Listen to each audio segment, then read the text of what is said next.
Well, welcome into the My Dogs Are Barking podcast. My name is Landon, and on today's episode, we are continuing in our 8th episode where we are previewing every opponent that Mississippi State will be taking on in the 2024 season. Today, it's the Arkansas Razorbacks, Sam Pittman, Bobby Petrino, and the rest of those Razorbacks. So stay tuned. You're listening to the My Dogs Are Barking podcast. God, I'm telling you, my dogs are barking today.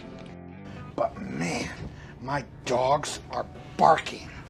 Well, so glad you can join us. Man, it's been a fun time previewing all the opponents Mississippi State is going to be taking on in 2024. Today, we're looking at the Arkansas Razorbacks. Now, the Razorbacks are coming off a very disappointing season, a season in which is a very far cry away from Sam Pittman's first season in Fayetteville. This season, Arkansas has a couple more characters, so to say. A lot of transfers, very talented transfers have come in. But even more than that, Bobby Petrino, the former head coach, very successful head coach, winner of double-digit games in Arkansas, has returned to the sideline for the Razorbacks. In what is it's an odd deal. It's an odd marriage. What is going on in Arkansas? And so while we don't have a representative from the particular from the Razorbacks to represent them, a person to represent them on today's episode, we're just going to kind of look at a couple of the different things that make Arkansas unique, but also look at what their strengths are and what I believe, or at least perceive, their weaknesses are going to be headed into this season. Now, this game for Mississippi State, this is on October 26th, so this is getting a little chilly outside during the year. At this point in the season, Mississippi State has really taken on the bulk and the hardest part of their schedule, I would think. Mississippi State has already gone on the road at Texas, already gone on the road at Georgia, played Texas A&M, and now the next week are playing Arkansas. This will be a home game in Davis Wade, so that will, of course, be very helpful for the Bulldogs to kind of take advantage, hopefully, of Arkansas. But Arkansas, has had a very interesting couple of years. I think we've seen that they have been able to run the ball effectively, have a good offense. And last season, if you're a Razorback fan or a Mississippi State fan, this game was just terrible. I mean, it was but both offenses could not get going. The defense wasn't even good defense. It was just like the offense was terrible. And so for both teams, it was one of the worst games I've ever witnessed, again, on both sides of things. But Arkansas, I would say, we look at the expectations of where Arkansas fans are now. And if you are an Arkansas fan, man, I'd love to know your reaction, your thoughts in the comments. But it seems as if this season for Arkansas fans, from those I've talked to, the expectation, honestly, is fairly doom and gloom. I've not spoken to many Arkansas fans who are thinking, we're going to go out here and run the table or even win, 8 or 9 games. A lot of it is we're waiting for this thing to go south. And that's because Sam Pittman was on the hot seat at the end of the last season. And, man, how quickly you can fall, right? Sam Pittman seems like such a nice guy, like such a kind guy based on his interviews. But, man, it can go south very, very fast. Arkansas does not have an easy schedule by any means. Obviously, they open up versus Arkansas Pine Bluff, fairly easy win. Immediately, week 2, go on the road at Oklahoma State. That's a difficult game. And then from there, it just gets harder. They host a UAB team that's very good on the road at Auburn, A&M. Then they get a home week versus Tennessee. They get a bye week. They get to host LSU and then go on the road to play Mississippi State. And, man, I don't know. I worry about even that UAB game. Will they be able to stop, Jacob Zeno, the quarterback from UAB? A lot of questions here, but it seems as if Arkansas fans, for the most part, are just thinking doom and gloom. Man, this is not going to go well. Understandably so. You kind of get where they're coming from. I would say when you think about what the best parts about this team, maybe the part that seems like it's going to be an area where they can hang their hat on, they obviously got a lot better with the transfers they got in. Landon Jackson, the left side defensive end for the Razorbacks, I think is in for a very good year. He was good last season, transferred from LSU. And, of course, having a name like Landon, how could you not be a superstar? But really, he played very well.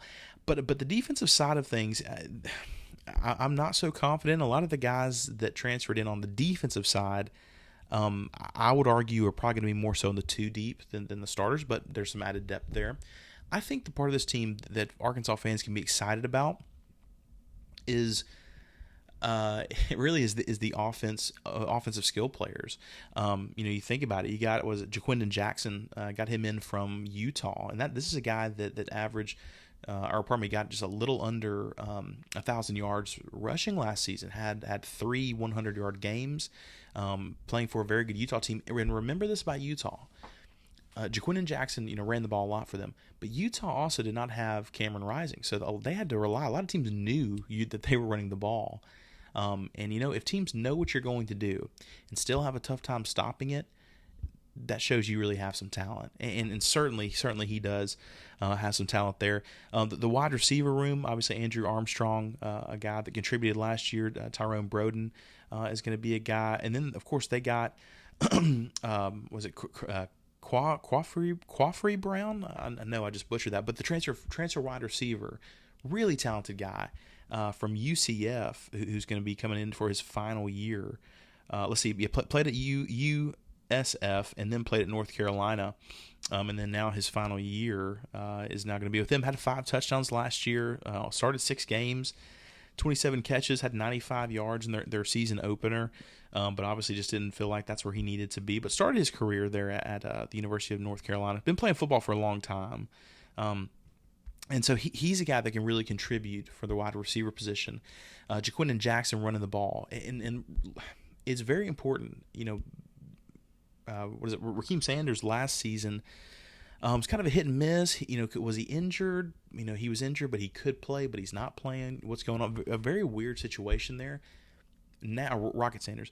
And now, all of a sudden, you get Jaquindon Jackson in. And he's a guy, hopefully, that can stay consistent and stay healthy throughout their time together. But he is a reason to be excited if you're an Arkansas fan.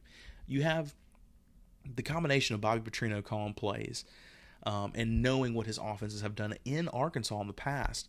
You have to be excited for it. You have to have some sort of excitement to know, okay, this thing could go in the right direction just on the offensive side of the ball alone.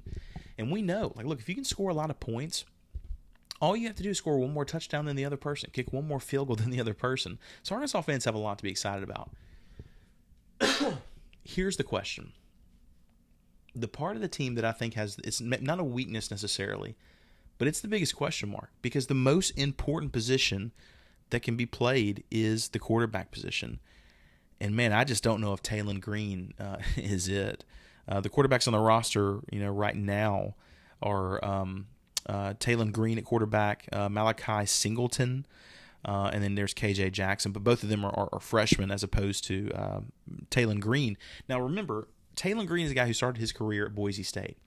Last season at Boise State, man, it just was not very good. He started 12 games for Boise State, but he completed under 60% of his passes, completed just at 57% of his passes, 1,700 yards, 11 touchdowns. Now, he can move. He can run the ball. He ran for 9 touchdowns. Obviously a very talented guy. Averaged about 5.5 yards per carry. The good news for Arkansas fans, his best performance was in the final game that he had there in the Mountain West Championship. Completed 12 of 15, had 80% of his passes, 2 touchdown passes, 226 yards, rushed for 90 yards and 2 touchdowns. Really, really played well as of late. If you get that version of Talon Jackson with a polished play caller like Bobby Petrino, Arkansas fans have to be excited. But man, I just don't know. If you struggle against Mountain West competition overall, and 12 starts, that's a lot. That's a lot of games started. It's a full season, and still had some struggles. Man, I just don't know how to feel. Now, he's a big guy. Think of KJ Jefferson, but maybe 50 pounds lighter. No, I'm so sorry. Maybe 20, 25 pounds lighter. He's 6'6", 230. So big guy. He's going to be able to withstand a lot. But man, I'm not sure that he is going to have the ability to stay to stay consistent. That they might have to give one of these other guys a pass. So I would say that's the part, if you're an Arkansas fan, you have to be nervous about. You have to be wondering, man, how are we going to do with this? Because just to be honest, it seems as if we all know how this is going to end. I said this on a podcast last week. It's like, after you've seen enough movies or enough TV shows, you ever see a movie and the movie makes it pretty clear how it's going to end? Right, like the camera stays focused in on something maybe a little too long, and you go, "Oh, I bet that's going to come in handy later." Like the camera pans, to several sticks of dynamite next to a house, and the camera lingers there a little too long, and all throughout the time that they're talking about, man, we got to destroy the house, we got to figure out a way, and you connect what you saw earlier, and you go, "I know how this is going to end." That's how it feels with Sam Pittman. It seems like we've seen this movie before. We understand where this is going. Bobby Petrino, the former head coach of Arkansas, who obviously left in a disgraced manner, but had amazing success. He is now essentially the guy living next door. I mean, imagine, I don't know. Imagine someone was married, they remarry someone else, and they go, "Hey, listen, my ex-husband is going to be moving in next door. I hope you don't mind." That's weird. It's a weird thing. To think everybody's just going to get along and do well and have no problems. It's a very weird scenario, and so I don't see any way around it. I would say, especially because of those first 5 games. I mean, we're talking. It's possible Arkansas is 1-4, and then 1-5 after the 6th. Now, who knows? They could sneak up and beat an Auburn on the road. Auburn doesn't have a great quarterback. But it seems as if we know where this is going. The good news is, I don't think this team is going to be worse than they were last year. But I do think by the end of the season, they're going to say, you know what? Sam Pittman's been great. We're not going to renew the contract. We're just going to kind of let it go. And this is the most obvious prediction of all time. Here we stand at the end of July 2024. If they lose some games close, but the offense is humming, the offense is doing well, Bobby Petrino's the new head coach in Arkansas. And like people could have called that last, December, whenever this was made official. But it just seems as if that's what's going to happen. It seems like we know. We've seen this movie before. We now know how it's going to end. Now tell me your thoughts. Tell me what you think about Arkansas. Take a look at Arkansas' schedule. Do you think they have the possibility, the ability to win late? I'll have the schedule up. Do you think they have the ability to turn this around? What's your thoughts on Talon Green? Do you think he's a guy that can thrive in this offense? Quarterbacks do really well with Bobby Petrino. People probably don't in personal relationships, but like in terms of the football side of it, people thrive. He's just a smart guy. But man, Talon Green is not the talent. He's not Ryan Mallett, R.I.P. He's not that kind of guy. He's not a Lamar Jackson like he had at Louisville. He's a different guy, and this is going to be a tough season, but I do think it's going to be a more entertaining and more fun season if you're an Arkansas fan, at least on the offensive side of the ball. They did get some good transfers in defensively that I think will help. They're not going to be as worse as they were last year, but I see this. I see it going that way. And then finally, as we wrap up here, the matchup with Mississippi State. Mississippi State won the game last season. Again, I don't even want to think about it. It was so bad, so bad. But to kind of fill in the line here, Mississippi State and Arkansas play October 26th. And so if I was a Starkville Daily News, we're going to go ahead of time and say on the 27th. And the paper reads, Arkansas beats Mississippi State due to, I would fill in that blank with, due to explosive plays made by Arkansas skill players. Because of Mississippi State's deficiencies, and I mean question mark is the smallest term we could even put it. Because the question marks on Mississippi State's secondary, it is possible that Arkansas is able to get out into space and abuse Mississippi State's secondary. Jaquindon Jackson having a huge day on, running the ball, catching the ball. Talon Green getting loose and running it. I mean, it's possible. Anything is possible with questionable the secondary is, and that's the thing. That's the question: is what will the secondary be able to hold up? That will be the reason Arkansas wins. Huge, explosive plays, 50 yards, 40 yards down the field. The opposite side of things, Mississippi State beats Arkansas due to, I think it would be because of Mississippi State's offense. Just simply, I don't think Mississippi State's defense is going to shut them down. I don't think they're going to shut down anybody. I think it would say Mississippi State, outscores Arkansas late. I think it's possible this game is a shootout. Again, defense for Mississippi State's not going to be a strong suit this year.